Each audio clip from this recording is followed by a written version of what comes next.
శ్రీరామనామాన్ని ఇటుకల్లో ముద్రించి భక్తులకు అందజేసే కార్యక్రమాన్ని భద్రాద్రి రామాలయంలో చేపట్టారు. ఇటుకపై జై శ్రీరామ్ అని నామం వచ్చేలా అచ్చుతో కూడిన యంత్రాన్ని ప్రత్యేకంగా తయారు చేయించారు. రామాయణ కాలంలో ఇటుకను శిలాన్యాస్ అని పిలిచారని, ఇక్కడ తయారు చేసే ఇటుక కూడా శ్రీరామ శిలాన్యాస్ అని నామకరణం చేసినట్లు పండితులు తెలిపారు.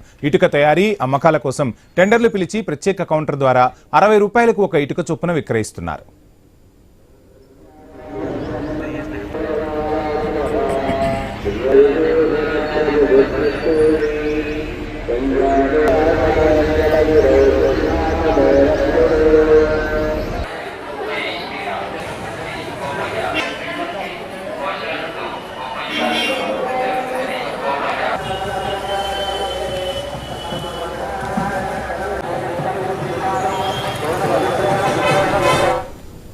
వివిధ ప్రాంతాల నుంచి వచ్చిన భక్తులు ఇటుకలను కొనుగోలు చేసేందుకు ఆసక్తి చూపుతున్నారని అధికారులు తెలిపారు. భక్తులు ఇటుకలను పొందేందుకు ఆన్లైన్ సౌకర్యంతో పాటు నేరుగా ఇంటికి పంపించే కార్యక్రమం చేపడితే మరింత ఆదరణ పెరిగే అవకాశం ఉందన్నారు.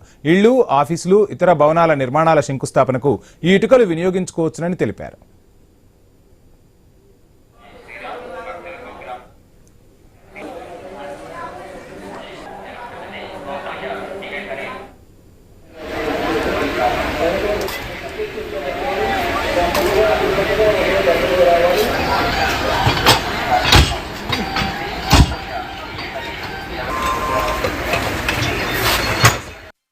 భద్రాచల క్షేత్రంలో జై శ్రీరామ్ ఇటుకలు అనేటువంటి సేల్స్ స్టార్ట్ చేశాము.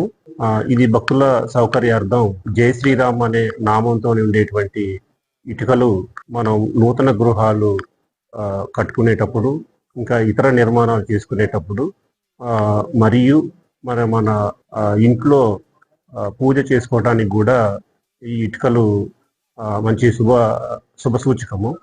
దేవస్థానంలో ప్రత్యేకంగా దీనికి జై శ్రీరామ్ అనే ఇటుకలకి ఒక కౌంటర్ ద్వారా ఒక ఇటుక వచ్చేసి 60 రూపాయలకి సేల్ చేయటం జరుగుతుంది. భద్రాచల క్షేత్రం శ్రీ సీతారామచంద్ర స్వామి వారి దేవస్థానంలో శ్రీరామ శిలాన్యాస్ అనేటువంటి పేరుతో ఇటుకలను తయారు చేయడం అనేటువంటిది ప్రారంభించడం జరిగింది. ఈ ఇటుకల యొక్క ప్రాధాన్యత మనకి శ్రీరామ నామం ఆ ఇటుకల పైన ముద్రించబడి ఉంటుంది. ఇదొక ప్రత్యేకత. అలాగే శ్రీరామ రక్ష సర్వజగద్రక్ష అనేటువంటి నానుడి మనకు ఉంది. ఎక్కడైతే మనం ఏ కార్యం అయితే ప్రారంభిస్తామో ఆ కార్యం శ్రీరామ అని రాసి ప్రారంభించినట్లయితే అందులో విజయం పొందుతాము అని చెప్పేసి కూడా ఒక నమ్మిక తెలుగు వారిలో చాలా గొప్పగా ఉన్నది.